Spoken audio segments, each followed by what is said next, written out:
Digital अहिल्यानगरच्या हाती आलेली आत्ताच्या घडीची मोठी बातमी। चांद सुलताना हायस्कूलमध्येच दादागिरी, मुख्याध्यापकांना कार्यालयात घुसून धक्काबुक्की, जीवे मारण्याची धमकी, कोतवालीत तक्रार दाखल। अहिल्यानगरमध्ये चांद सुलताना हायस्कूलच्या मुख्याध्यापकांसोबत घडलेल्या कथित मारहाणीच्या प्रकाराने एकच खळबळ उडाली।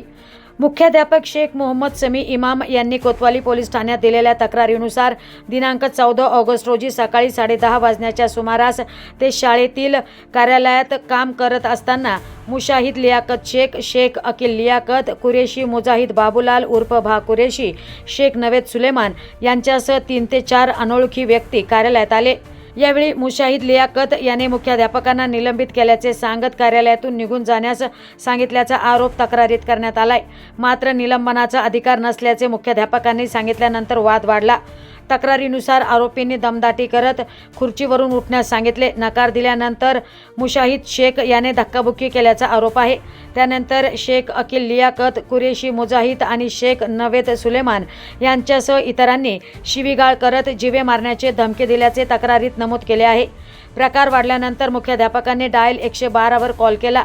पोलिसांनी घटनास्थळी धाव घेतल्यानंतर त्यांनी कोतवाली पोलीस ठाण्यात तक्रार दाखल केली।